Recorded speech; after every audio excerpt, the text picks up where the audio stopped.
Bonjour et bienvenue dans le podcast du Human Factor. Je m'appelle Alexis Eve et tous les mercredis, je vais à la rencontre des startups les plus véloces pour rentrer en détail dans les bonnes pratiques RH qui leur permettent de faire du facteur humain un levier de croissance plutôt qu'un risque. Pour faire en sorte que les employés restent, la CVP, c'est pour faire en sorte que les candidats postulent. Clairement, on n'est pas dans le même angle. Le Human Factor, ce n'est pas qu'un buzzword, c'est aussi le nom de notre premier livre. Les clés de l'alignement entre associés, d'une organisation adaptée ou encore de la bonne relation à son travail. The Human Factor, c'est 100 pages de retour terrain des plus belles startups et de bonnes pratiques actionnables. Si vous voulez en savoir plus, allez tout simplement sur www.yaniro.co/book, B-O-O-K. On met le lien dans la description de l'épisode. Pour l'heure, je vous laisse avec l'invité d'aujourd'hui et vous souhaite une bonne écoute. Bonjour Elise, comment vas-tu ? Bonjour Alexis, très bien. Et toi ? Eh ben écoute, ça va bien. Là, je suis en enregistrement avec Élise. On est vendredi matin. Je tourne la tête à droite. On est en janvier et il fait beau après des jours et des jours de pluie. Si t'es à Paris ou en Île-de-France aussi, Élise, j'imagine, c'est pareil. Et c'est pas déplaisant. Moi, je trouve que c'est pas une mauvaise manière de finir la semaine. Ça me donne vachement envie là de démarrer la discussion. Et du coup, vous savez un peu de quoi on va parler parce que vous avez vu le titre de l'épisode, mais peut-être que vous ne connaissez pas Élise. Et donc, je te propose, Élise, de te présenter rapidement ainsi que ce que tu fais en ce moment. Eh bien, merci Alexis. Alors Élise Moron, je suis chasseuse de tête et cofondatrice du bootcamp T-Shape Recruteur avec Léo, que tu connais bien, qui s'appelle Léo Bernard, pour ceux qui ne le connaissent pas. Le bootcamp, c'est quoi ? Pardon. D'abord, ça part d'un constat en fait que le recrutement, il a énormément évolué. C'est plus le même qu'il y a 10 ans, qu'il y a 5 ans, qu'il y a 2 ans. Donc le marché, il a drastiquement changé. On a des talents qui sont plus passifs, versatiles et très difficiles à convaincre. On a des techniques actuelles qui ont énormément évolué aussi. Pour autant, les recruteurs, ils se sont pas mis entre guillemets au diapason. Et on va le rappeler quand même, hein, le recrutement, il n'y a pas forcément de formation dédiée, à part dans les masters RH peut-être quelques heures, mais pour le reste du monde, pour le reste des recruteurs, ils sont tout simplement formés sur le tas. Donc c'est dans ce contexte qu'on a créé avec Léo le bootcamp du T-Shape Recruteur. On va présenter en fait des techniques qui sont à la fois différenciantes, innovantes et éprouvées de par nos 2 expériences, puisque Léo a été pendant 6 ans recruteur interne, moi pendant 6 ans recruteur externe. Donc tous les deux, on est extrêmement complémentaires et on vient tout simplement pendant 2 jours. C'est un bootcamp ultra intensif où on envoie plein de choses en amont, plein de choses en aval, et pendant 2 jours, on va craquer les 4 gros sujets que sont l'inbound, l'outbound, l'évaluation candidat et l'expérience candidat. Donc l'inbound, parce que souvent on me reproche mes anglicismes, donc l'inbound, c'est toutes les techniques, les utilisations de ces techniques qui sont issues du marketing pour attirer et convertir les talents. L'outbound, c'est toute la mise en place d'une stratégie qui est hyper efficace et presque, je veux dire, chirurgicale pour aller identifier, approcher et persuader les candidats. Et l'évaluation, souvent on parle d'évaluation des hard skills et des soft skills, mais par exemple on oublie aussi l'évaluation du potentiel et comment on fait effectivement pour évaluer efficacement, sachant que en fait la seule activité d'évaluation, mine de rien, elle est biaisée par nos biais cognitifs. Donc on va, pendant ces 2 jours, et en amont et en aval, vraiment aller craquer tous ces sujets, plus des sujets un peu plus complexes et annexes, c'est beaucoup de ex, que sont l'efficience du recrutement, l'automatisation du recrutement, les bons KPIs à utiliser, parce que clairement, c'est pas du tout ceux auxquels on pense naturellement. Et puis toute cette posture vis-à-vis des hiring managers pour rendre en tout cas le recrutement beaucoup plus stratégique, plutôt que tout simplement un poste qui est plus dans l'exécutant, en tant qu'exécutant tout simplement. Donc voilà, le but, c'est de faire en sorte que les recruteurs soient aujourd'hui pertinents, armés pour faire face au marché et suffisamment compétitifs pour attirer les bons talents au bon moment. Et donc aujourd'hui, on a ce format en présentiel à la fois intra- et inter-entreprise. Et puis à partir d'avril, on a un nouveau format digital qui va arriver et qui va mêler justement tout ce qui est adaptive learning et tout ce qui est gamification pour partager toutes ces connaissances, toutes ces techniques au plus grand nombre de recruteurs, parce que avec le digital, ça va beaucoup plus vite pour ce partage de connaissances. Et donc, on en parlait, Léo Bernard, vous l'avez déjà entendu dans ce podcast dire des horreurs avec moi. C'était l'épisode Dark Léo, où on avait fait une petite blague sur le recrutement. De quoi on va parler aujourd'hui ? C'est difficile de choisir parce que quelque part, donc moi je ne me cache pas, je suis très très très fan. J'ai très hâte de voir tout ce que Élise et Léo vont pouvoir faire parce que l'intention est bonne, il n'y a pas grand monde qui le fait et puis les idées sont tout aussi folles que géniales globalement. Donc ça va être assez chouette. Et le recrutement, c'est évidemment sur un podcast qui parle de sujets people et RH, un sujet majeur. Je pense qu'on a dû avoir des dizaines d'épisodes sur le recrutement. Donc, on s'est certainement pas dit bon bah on invite Élise et on va faire un épisode sur le recrutement et puis on verra ce que c'est parce que ça serait un petit peu tristoun. On s'est dit on va prendre un angle qu'on a assez peu vu finalement, qui est crucial, qui est pas passé sur ce podcast encore, qui est la question de la candidate value proposition. Je vais laisser Élise définir la candidate value proposition, mais pour le coup, je vais faire très rapidement une note d'intention en ce qui concerne Yaniro là-dessus. Et c'est aussi quelque chose qui nous a rassemblés avec Élise. En fait, globalement, il y a beaucoup à gagner dans le métier de recruteur-recruteuse et dans les métiers RH en général, à s'inspirer de pratiques qu'on va trouver dans, par exemple, le growth, le marketing ou des sujets connexes où l'objet n'est pas d'attirer des candidats et des candidates et de quelque part fidéliser des collaborateurs et collaboratrices, mais d'aller chercher des prospects et de fidéliser des clients. Ce qui est intéressant, c'est qu'en fait, on peut mettre les process de ces deux mondes l'un sur l'autre et se rendre compte que c'est la même chose. En fait, de la même manière que tu fais de la prospection inbound pour faire venir des clients ou des prospects à toi, tu peux faire de l'inbound pour faire venir des candidats, des candidates. Tu peux faire de l'outbound pour aller les chasser, c'est la chasse de tête. Ce que tu fais pour augmenter la rétention de tes customers avec de la user experience, avec la qualité de ton produit, c'est ce qui va se passer quand tu fais une bonne offre d'emploi, etc., etc. Et donc, quelque part, ça c'est un truc moi qui me réjouit. On peut voir dans le futur des pratiques RH en allant regarder ce qui se passe du côté du growth parce qu'il y a encore beaucoup de mou et de choses à faire.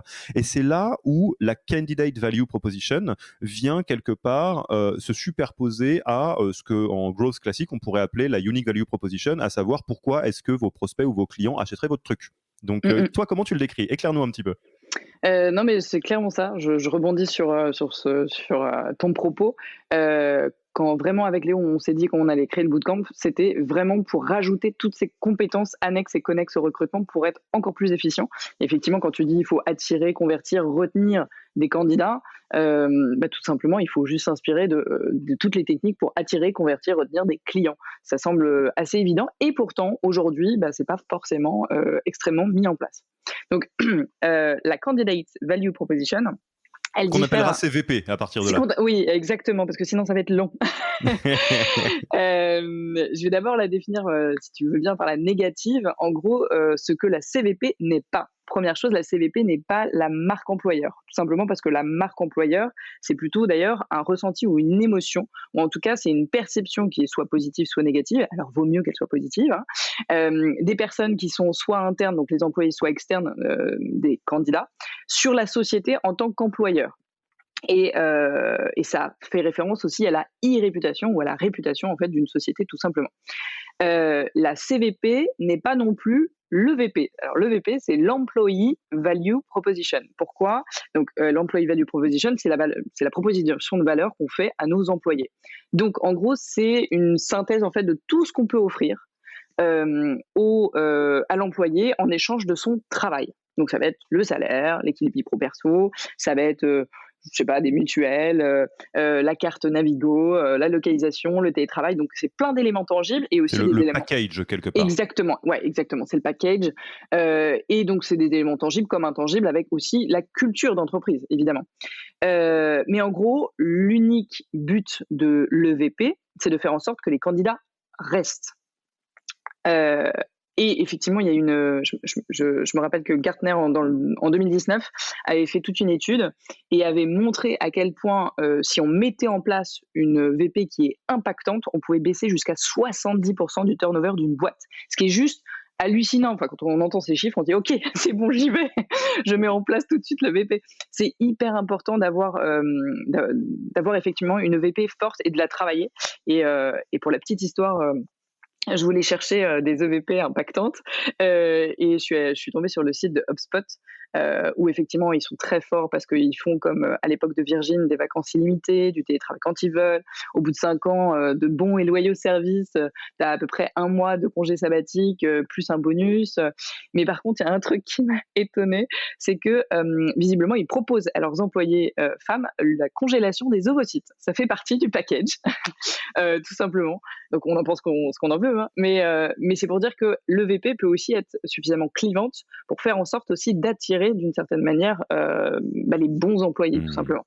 Et, Mais et- et ouais, donc, avant de passer sur la CVP, peut-être, si on fait le parallèle, on pourrait dire, à peu de choses près, tu me diras si tu es d'accord avec ça, ouais. que la marque employeur, c'est le branding.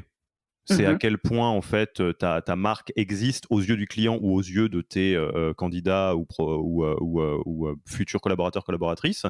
Et donc, c'est donc d'où le ressenti, la perception positive ou négative. Tu peux avoir un branding tout Exact, claqué si tu as fait des bêtises ou très très bon si tu as fait beaucoup de choses très bien. totalement. Et l'EVP, c'est ni plus ni moins que l'offre de valeur de ton produit. En gros, est-ce que quand les gens bossent chez toi, ils vont être contents à tous les niveaux, salaire, conditions de travail, Ouais, ouais, perks, ouais. etc. De la même manière que est-ce que en utilisant le produit, je sais pas, Yaniro ou Bootcamp T-Shaped, j'ai la valeur que je suis censé avoir. Donc ça, Ouais, c'est l'EVP. exactement, exactement. C'est vraiment c'est ce que tu disais tout à l'heure, le package. Qu'est-ce qu'on Le t'offre entre package, guillemets, exactement. Et tout donc la simplement. CVP, ma chère Alors, Jamie. bah oui, mais dis-moi Jamy, c'est toi Fred ou c'est moi Jamy? Je sais pas encore. En gros, donc ça ressemble effectivement à l'EVP, mais ça n'est pas l'EVP. En fait, ça va plus loin, parce qu'évidemment un candidat, s'il est recruté, il devient employé. Donc la CVP, se transforme en EVP. Mais du coup, dans l'EVP, on n'a pas tout ce qu'on peut «offrir» entre guillemets, pendant cette expérience candidat. En gros, l'EVP, on a dit, c'est pour faire en sorte que les candidats, pour faire en sorte que les employés restent.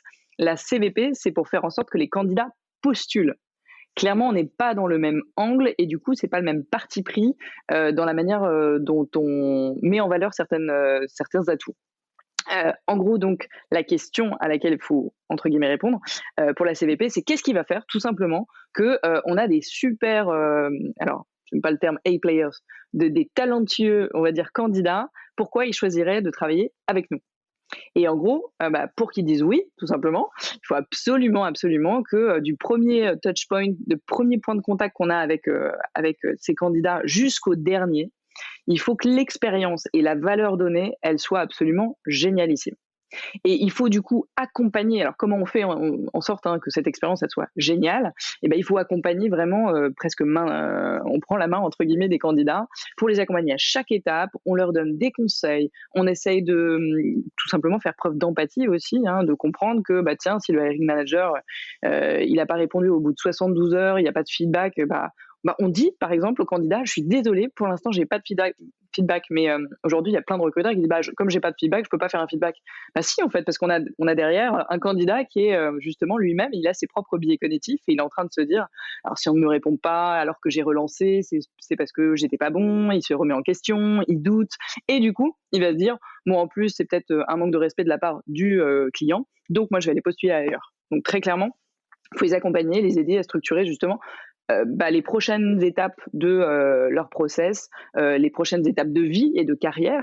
Et d'ailleurs, c'est avec ou sans nous. Moi, je trouve qu'il y a un côté parfois trop intéressé des sociétés de se dire il faut absolument qu'ils soient recrutés chez nous, et puis si jamais ils dropent du process, bah tant pis pour eux. En fait, c'est se tirer une balle dans le pied que de ne pas voir la suite, entre guillemets. Et alors, petit, là, c'est des sujets que j'adore. C'est pas pour rien que je suis content d'avoir Elise en interview aujourd'hui. Mais si vous n'arrivez pas à faire vraiment la différence entre CVP et EVP en disant bon bah oui de toute façon tout ça c'est de la valeur, en fait c'est la même différence qu'il y a entre ce que vous faites sur le produit et ce que vous faites sur le marketing, et c'est pour ça que la notion d'empathie que tu décris est absolument cruciale. Je fais juste un petit détour sur le Ouais, marketing et le carrément. produit.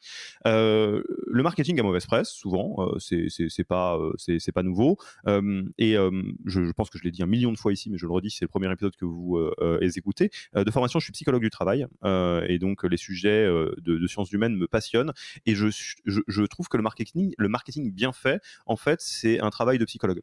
C'est un travail d'empathie qui est très forte, parce que en fait, oui, on peut fantasmer, on peut avoir des rêves fiévreux de mon produit est tellement bien que les gens vont le découvrir tout seuls et ils vont comprendre tout seuls comment ça leur apporte de la valeur, et du coup, il va y avoir du bouche à oreille et tatata. Et ça, c'est de l'EVP. C'est en gros, quelque part, la valeur est tellement forte qu'il n'y a pas besoin de la raconter. La réalité est beaucoup plus complexe que ça. La réalité, c'est que avant d'être des clients, ce sont des prospects, et qu'avant d'être des collaborateurs, collaboratrices, ce sont des candidats et candidates.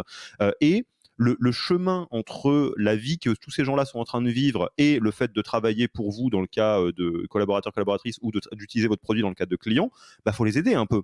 Et ça, on peut le faire quand on a beaucoup, beaucoup d'empathie, quand on est capable de comprendre, entre guillemets, ce à quoi ces profils-là répondent, et ne pas les bullshiter. L'idée, c'est pas de mentir. Ça, c'est le mauvais marketing qui ment. Le bon marketing arrive à trouver les mots justes pour faire le pont entre là où sont des gens qui pourraient avoir de la valeur par ce que vous faites, et là où vous êtes. Et c'est là où, effectivement, la CVP, mais alors moi je découvre avec Elise évidemment, mais sur la partie marketing, c'est quelque chose qu'on connaît un petit peu plus. La CVP va donc s'orienter autour de la valeur perçue ou des bons mots, de comment est-ce qu'on raconte la valeur qui va arriver à toutes ces personnes-là quand elles vont rejoindre la boîte. Ouais, D'où complète l'empathie. complètement et quand tu dis les bons mots, tu as mis le doigt dessus, c'est pour avoir une CVP impactante, il faut faire un travail de copywriting. Nous Donc y voilà. le copywriting, c'est effectivement l'art de vendre par les mots et c'est beaucoup utilisé en marketing, beaucoup utilisé aussi par les sales, hein, et beaucoup utilisé par les recruteurs qui sont bons, entre guillemets, tout simplement parce que c'est utilisé dans les messages d'approche, par exemple, pour être impactant, pour délivrer une valeur, faire en sorte que tout simplement chaque ligne soit une sorte de toboggan ou de tourbillon de conversion pour que tout simplement le candidat se dise oui, j'ai envie de postuler. Donc ça, tu peux l'avoir le copywriting à la fois sur le site internet, sur les annonces, sur les messages d'approche, sur les messages de nurturing, on en reparlera peut-être tout à l'heure, entre les différentes étapes du process de recrutement pour faire en sorte que le candidat il convertisse à chaque fois. Donc ouais, c'est hyper important effectivement d'avoir cette vision que la CVP telle qu'elle, on va dire si on est que sur des éléments statiques, c'est pas forcément super impactant. Il faut une vraie couche de copywriting. Donc là, je te propose qu'on bascule très vite dans l'opérationnel et dans l'actionnable, tant qu'à faire. Là, j'espère qu'à ce stade-là, vous avez compris que globalement, au-delà, enfin même pas au-delà, en parallèle de tout ce que vous êtes déjà en train de faire, que ce soit du sourcing, que ce soit votre page Welcome to the Jungle, etc. Ok, très bien, tout ça c'est très bien. Il faut penser CVP pour quelque part faciliter le travail et accélérer le travail à chaque étape. On peut le dire, je pense, en résumé, que avoir une CVP qui est hyper quali, alors il faut une EVP hyper quali aussi, parce que si on a Bien une sûr, CVP ça hyper fait un quali et ascenseur une EVP émotionnel. naze, bon, c'est juste un mensonge. Hein. C'est comme faire venir Exact. des gens sur un produit pourri, ils vont te churner. Mais donc, la CVP, on va la mettre à différents endroits. Là, c'est une intention à ce stade-là. Rentrons dans le concret. Est-ce qu'on ferait pas un petit point avant, est-ce qu'on ferait pas un peu un focus sur le copywriting, parce qu'effectivement, c'est une des métacompétences qui est cruciale sur la CVP, non? Alors, c'est effectivement une compétence cruciale. Par contre, le copywriting en tant que tel, si tu as pas de fond à délivrer, ça fonctionne pas. Ok, je te laisse Donc, commencer là où tu veux. Où est-ce qu'on commence? Comment on met de la CVP dans sa life? yes, j'adore cette phrase. C'est vendredi, je fais ce que je veux. Ouais, t'as raison, t'as raison.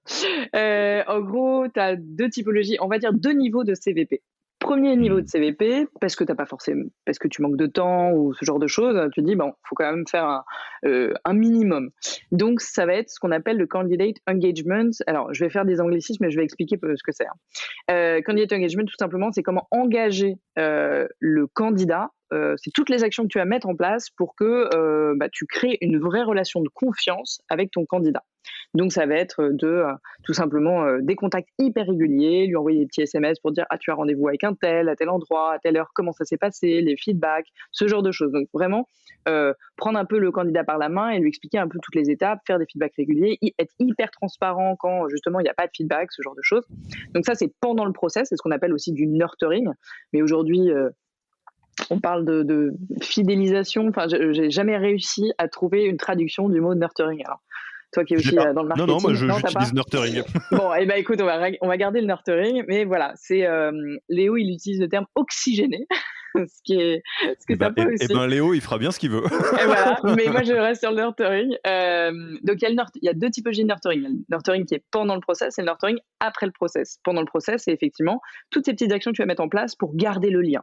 Le vrai focus, c'est de garder le lien avec le candidat. Si le lien il est rompu ou s'il est de mauvaise qualité, les candidats ils churnent et ils vont voir ailleurs.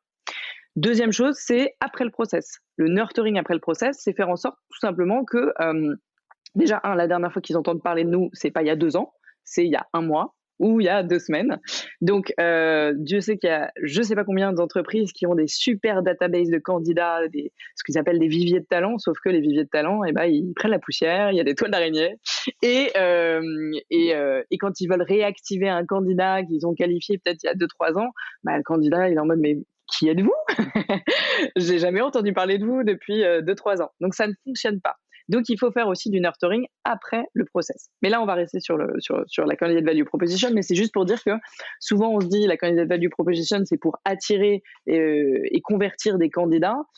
Mais c'est pendant le process, mais aussi après le process, parce qu'après le process, des candidats à qui on a dit non ou ont décidé d'aller ailleurs, dans quelques temps, ils peuvent revenir vers nous. Donc c'est super important d'avoir cette vision aussi un peu duale. Ensuite, deuxième niveau, si on veut vraiment exploser les concurrents, on fait du candidate care. Donc là, en gros, on chouchoute vraiment les candidats. On devient quasiment un coach de candidats. On les aide, on les motive, on les rassure, on leur envoie plein de bons conseils. C'est-à-dire que pendant le process, par exemple, on leur explique tout simplement que oui, il existe des biais cognitifs, et du côté du recruteur, et du côté du candidat. Et mine de rien, on oublie souvent les biais cognitifs côté candidat.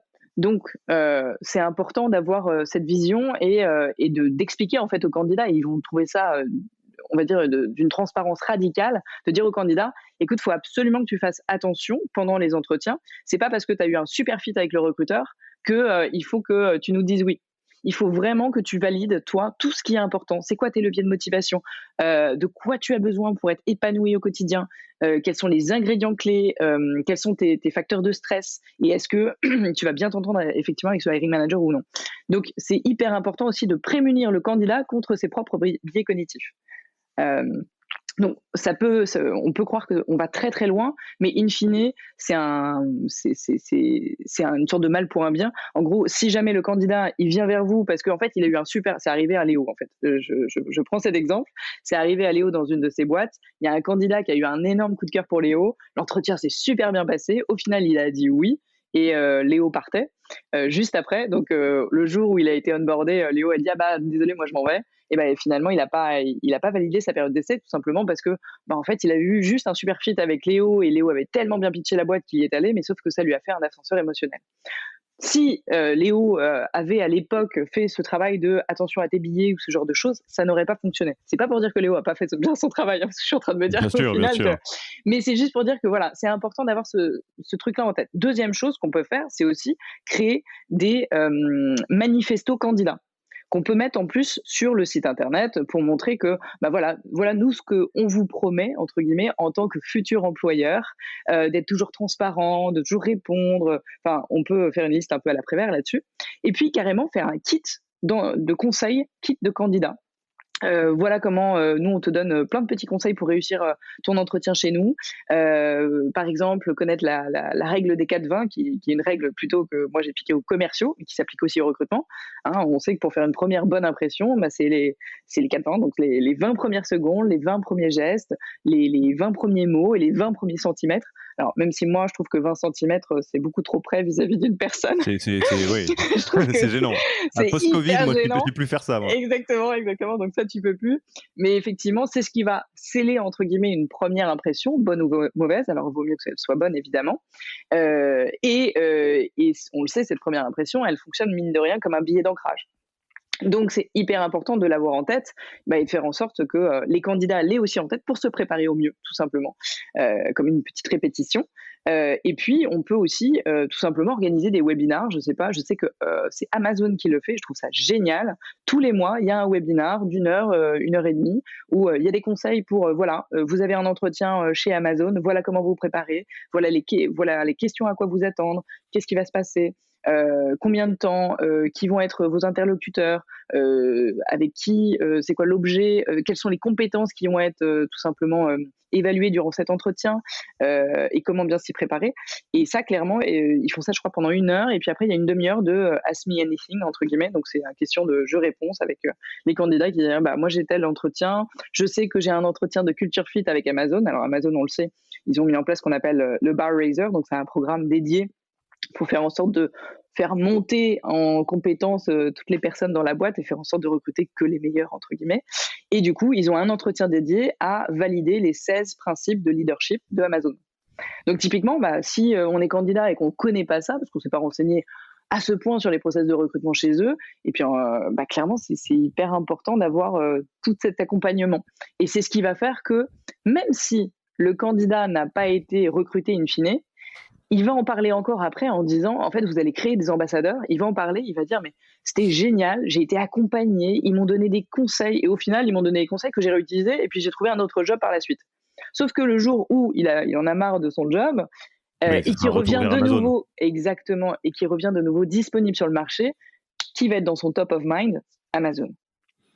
Donc Et c'est ouais, important vas-y, vas-y. vraiment. Ouais, non, vas-y, je t'en prie. Non, non, mais c'est crucial ce que tu dis parce que la notion de top of mind, qui est un grand truc de marketeur, mais Ouais. qu'on va utiliser ici, c'est alors ce dont on parle là, si on devait mettre un sigle sur cette partie-là de l'importance de la CVP, c'est globalement tout ce qui tourne autour de l'expérience candidat, candidate avant, pendant, après, à tous les niveaux. Et je me mets à la place de personnes qui découvrent ça aujourd'hui, et il y en a qui peuvent se dire: «Oh là là, mais c'est quoi tout ce bazar en fait? C'est long, c'est beaucoup de boulot, et cetera».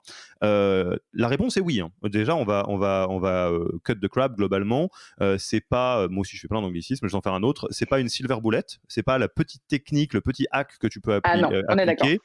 C'est aller 15 crans plus loin que ce que font tous les autres pour apporter 15 fois plus de valeur. Mais je vous donne juste un exemple qui est dans auquel tout le monde peut se connecter, qui est du côté du marketing ou plutôt du business plutôt que du RH, mais c'est la même logique. Tout le monde connaît Trainline, donc anciennement Captain Train. Quand on dézoome, c'est quand même hallucinant ce qu'ils ont fait. C'est-à-dire, ils se sont positionnés sur un marché où ils vendaient un produit que d'autres vendaient déjà. Il n'y a pas plus bain de sang en termes de concurrence que ça. Et donc, en gros, ils vendaient des billets SNCF à la place des SNCF, pour faire simple. Et ça n'a rien changé au fait que c'est une boîte hallucinante qui a fait parler d'elle, que tout le monde connaît, que tout le monde aime. Pourquoi? Parce qu'ils ont un customer service qui est insensé par rapport aux standards de SNCF, par exemple, et par rapport à tous les standards tout court. Ce qui fait que, typiquement, dans les coups d'éclat qu'ils ont fait, qui coûtent pas très cher, en fait, une fois que tu le mets en place, un client qui dit ah, on pourrait faire ci ou on pourrait faire ça en 2014 reste dans le backlog, et le jour où la feature est implémentée, il recevait un mail de bon bah tiens Élise, en fait on l'a fait, merci pour ta bonne idée, c'est trop bien. Ça c'est C'est un truc de génial. malade, c'est un truc de malade parce que du coup tu as envie de tweeter dessus, tu as envie de faire tout un tas de trucs, putain, ils m'ont écouté, etc. Ça, c'est typiquement le genre de coup d'éclat que vous pouvez faire si vous décidez d'avoir un parcours candidat-candidate qui est hors du commun. Parce qu'on le sait très bien que le standard est naze. Mm, On mm. va dire les choses telles quelles. Le standard, c'est bon, bah on me rappelle pas, on me prend en retard. Je suis un petit peu méchant, heureusement ça s'est amélioré. Mais et du coup, évidemment, si toi tu vas te faire recruter chez je sais pas trop qui et tu rencontres Elise, et Elise elle est super sympa et elle te dit tiens j'ai fait un petit book pour lutter contre tes biais parce que comme ça que ce soit chez nous ou ailleurs, tu sauras comment bien trouver la bonne boîte, etc. Et puis ok, tu te dis trop bien, moi j'ai envie d'aller bosser dans cette boîte-là. Ce qui me permet juste de mettre l'accent sur un truc qu'il faut surtout pas qu'on skip. Euh, Ça ne remplacera pas votre EVP. Vous ne Non, pouvez pas clairement. avoir, et tu l'as déjà dit, mais je le souligne 2 fois, Mm, mm, mm. c'est en complément d'être une boîte dans laquelle il fait bon travailler. Parce qu'on paye bien, parce que machin, parce que tout ça. Exactement. Si on a une CVP de malade et que les gens arrivent dans la boîte de l'horreur, bon, bah, vous avez juste eu un très bon taux de conversion en amont, puis un churn énorme et une mauvaise note sur Glassdoor. C'est juste ça qui va se passer. Exactement. Et en fait, le VP, effectivement, c'est le fameux package. En vrai, on peut avoir un package de dingue, hein, typiquement les vacances illimitées. On peut reprendre un petit peu la liste à l'après-vert de HubSpot. Mais si l'expérience candidat et la valeur proposée au candidat pendant son process, elle est horrible, il n'y a personne qui le tient au courant. Je te donne un exemple. Hier, j'étais en cowork chez WeWork et j'ai rencontré une amie qui était en process de recrutement avec une boîte hyper, hyper connue de la French Tech, mais vraiment énorme, et qui, en plus donne des leçons sur le recrutement. Elle a été en process avec eux sur un poste en plus C-level et je crois que ça fait 3 mois qu'elle a pas de nouvelles et elle a passé tous les entretiens. Elle a fait même un business case, donc ça lui a pris 2 heures, 3 heures de son temps pour le faire. Elle n'a jamais eu à ce stade de réponse. Ouais, pas OK, Rien. d'accord. C'est mais alors et par contre, le VP est génial, hein, pour le coup, vacances illimitées, télétravail en remote, travailler de partout dans le monde. Vous avez, X trucs, pour aller chez Gymlib et compagnie. Mais du coup, c'est juste pour souligner que tu peux avoir une super EVP si tu as pas de CVP. Franchement, tu peux casser vraiment, l'attractivité de ta boîte et du coup avoir une mauvaise réputation et je reprends il y a un exemple de 2016 à peu près, c'est Virgin Media qui s'est cassé les dents sur une mauvaise expérience, candidat.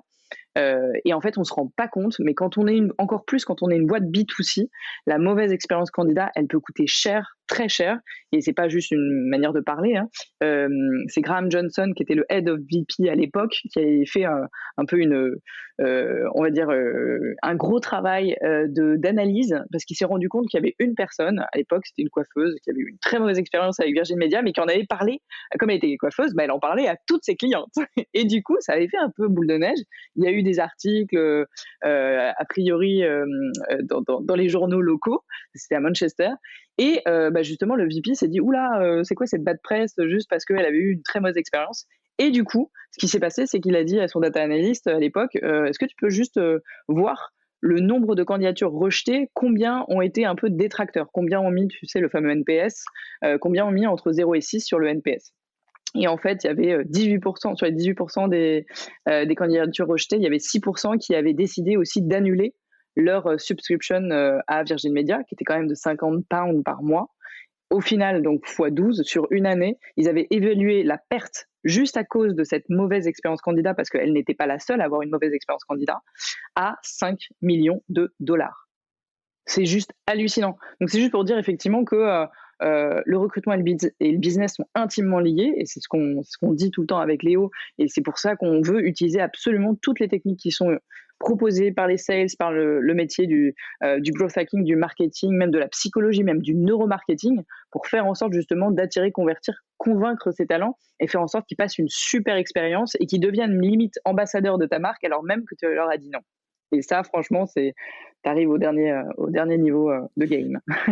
Et alors, on a parlé de deux, enfin une métacompétence qui est le copywriting, qui est donc en fait la capacité d'écrire pour convaincre, on va dire ça Oui, comme ça.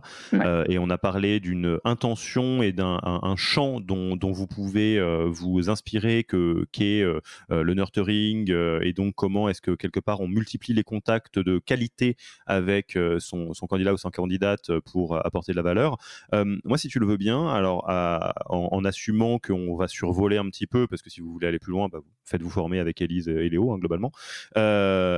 Mais j'aimerais bien, pour être dans du concret, que tu me partages une liste de techniques applicables pour mettre ça en place, et des endroits du parcours candidat ou candidate sur lequel le fait de bien copywriter va faire une grosse différence. Parce qu'on peut penser par exemple à la job offer, on peut Ouais, imaginer que carrément. bien copywriter une job offer, ça fera une grosse diff, mais il n'y a pas que ça. Donc, est-ce que Non. tu te vois là de faire une petite Ouais, bien liste sûr. non exhaustive de endroits sur lesquels c'est important de faire la Ouais, différence et de ne pas se contenter du strict minimum, et autres techniques pour justement bien gérer sa CVP?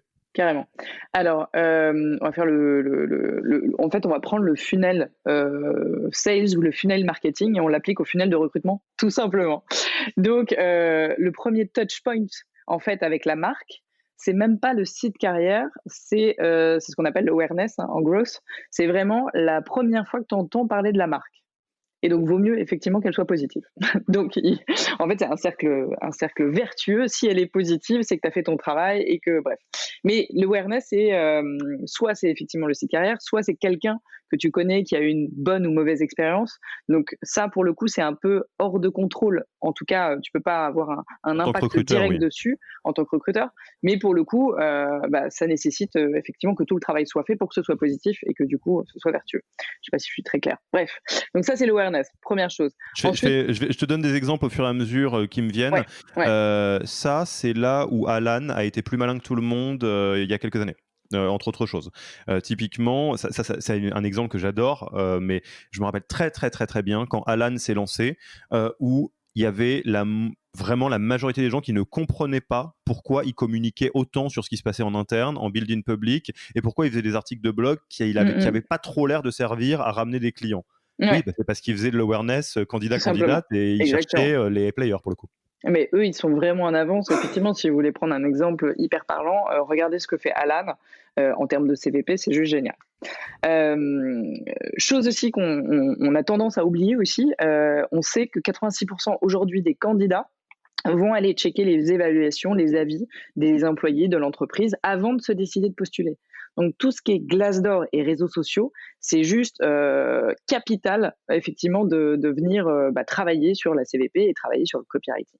Donc on a les réseaux sociaux évidemment, Glassdoor, le site carrière, on a l'annonce, on a les messages d'approche si on est en outbound, c'est-à-dire que si c'est nous qui chassons les candidats, le message d'approche, ça va être le premier touchpoint avec le candidat. Donc c'est important de le copywriter. Et si tu veux, on pourra aller dans le détail des techniques de copywriting juste après. Les messages durant le process de recrutement, donc les petits messages qui vont bien en disant merci beaucoup pour ce call. C'est un truc tout bête, hein, mais on peut vraiment automatiser ça avec un ATS.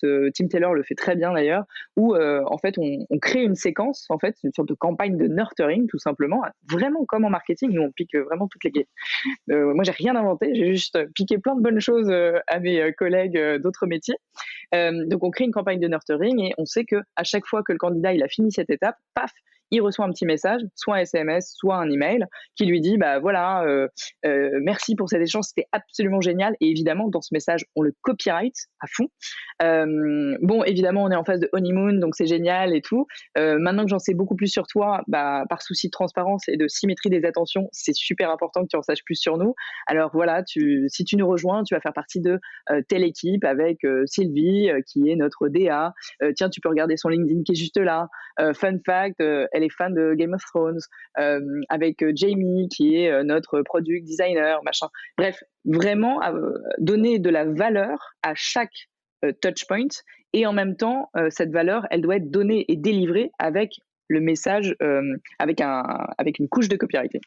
Et donc ça, c'est à toutes les étapes. Donc effectivement, il y a le call, il y a l'entretien, il y a le numéro 1, numéro 2, il y a un case study. Pareil, les case studies, n'envoyez pas. Moi, j'ai déjà eu, vu que je suis toujours chasseuse de tête pour des postes de C-level, j'ai déjà eu des gens des CEO qui me disent, le case study, ça va être ça. Tu lui demandes juste, c'est quoi la stratégie à N+2 sur le plan market pour aller choper telle et telle part de marché. C'est trop large. Il faut qu'ils soient hyper engagés, et puis surtout, en fait, ça leur fait peur. Ils ont plein de questions.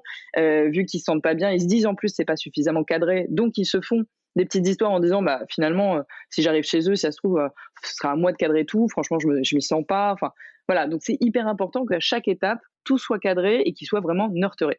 Et puis ensuite, hyper important aussi, c'est de prendre le pouls. C'est-à-dire qu'on ne peut pas améliorer ce qu'on ne mesure pas. Donc, c'est important de mettre en place notamment, par exemple, ce fameux NPS qui est aujourd'hui utilisé quand vous allez acheter un produit chez Sephora, vous sortez de la boutique, vous recevez automatiquement un petit email avec dans quelle mesure dans quelle mesure vous recommanderiez d'acheter des produits Sephora, et vous notez de 0 à 10. Et clairement, le NPS peut être implémenté vis-à-vis des candidats, et à chaque fois qu'ils sortent du process, ils ont un NPS, donc dans quelle mesure vous recommanderiez de postuler chez nous. Et vous notez de 0 à 10. Et en fonction de ce qu'ils notent, évidemment, il faut rajouter un petit pourquoi, parce que sinon, en fait, c'est un coup dans l'eau. Ouais. Exactement. Et surtout, une règle qui est super, super importante, et il y a beaucoup de gens qui, malheureusement, l'oublient, on n'envoie pas le même NPS à tous les candidats. On ne peut pas comparer un NPS d'une personne qui vient juste d'avoir un call avec le NPS d'une personne qui a passé 6 entretiens à un case study. Donc, ils ont le NPS qui correspond à l'étape de sortie du funnel de recrutement. Et donc ça va permettre effectivement de se dire, là, il n'a pas eu suffisamment d'informations.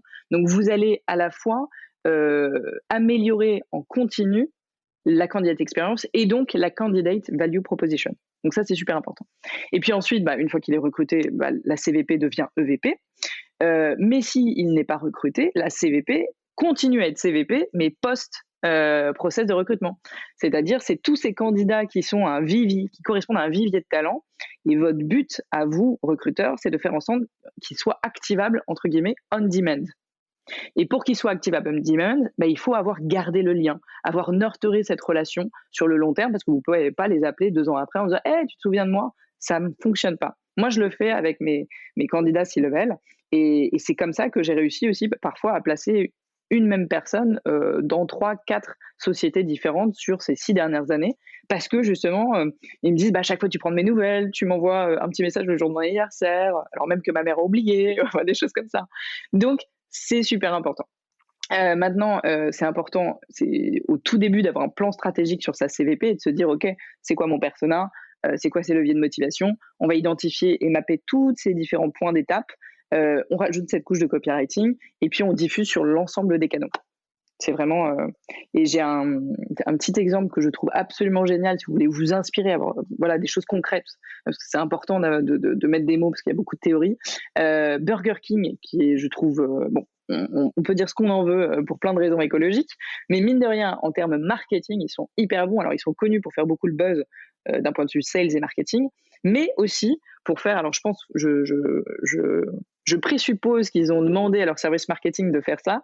Ils ont créé un site internet dédié au recrutement, donc c'est leur site carrière, mais alors allez le voir, c'est génial. En gros, ils ont réellement compris et pris au pied de la lettre le fait qu'il y a une inversion des pouvoirs entre les employeurs et les candidats.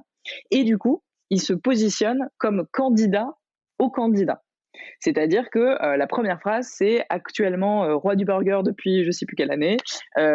Nous candidatons on candidate au titre d'employeur numéro 1 de votre cœur. Vous avez ça, on a ça, vous avez ça, on a ça. On peut clairement faire des chocs à pic ensemble. En gros, c'est ça. Donc, mais la promesse, elle est tellement haute, ils ont créé vraiment un CV et une lettre de motivation à l'égard de leurs candidats. Je trouve ça absolument Oui, non, génial. mais c'est Donc, très à la Burger King, mais oui, c'est carrément. très important et je pense qu'on va, on va garder cette idée comme idée de fin, notamment parce que je pense que ça peut être vu comme assez conséquent et effrayant, et c'est pas effrayant, mais par contre c'est conséquent, bien sûr. Et il faut garder l'idée cœur. L'idée cœur, c'est celle de Burger King. Globalement, c'est celle-ci. C'est que la moyenne version de recruter, c'est de pas trop se poser la question de ce qu'on se fait et de se dire qu'est-ce qu'il faut que je fasse. Bon, il faut que je mette une job offer sur Monster, il faut que je trie mes candidats et tout. Ça, c'est la moyenne version. La mauvaise version, celle que je sais pas de quelle génération tu es, moi je suis de 88, c'est celle que j'ai eue. Pareil. Ouais, très bien, tu vois très bien du coup. C'est celle que on m'a plus ou moins vendue quand j'ai commencé à être sur le marché du travail. C'est nous autres recruteurs, employeurs, on est du bon côté de la négociation et donc on vous doit rien.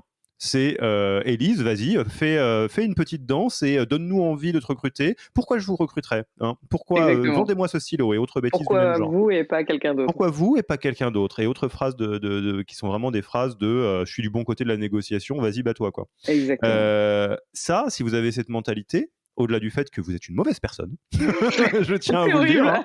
hein, c'est vraiment pas bien de faire Non, les ils choses ont comme ça. peut-être pas été bien formés, voilà. Voilà, Élise sera plus gentille que moi.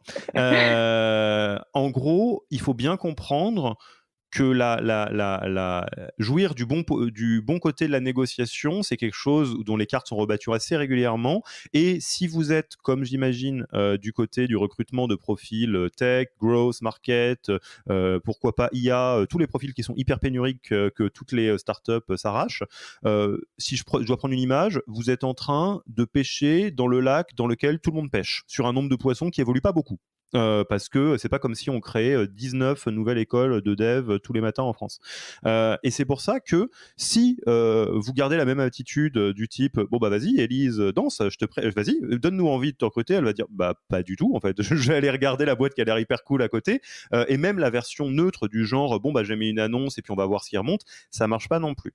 Si vous inversez le rapport de force dans votre tête et que vous vous dites ok, est-ce que je peux considérer mes candidats, mes candidates comme des clients et des clientes, c'est-à-dire des gens que je dois convaincre, que je dois séduire, mais pas faire des surpromesses, des choses comme ça, que je dois chouchouter.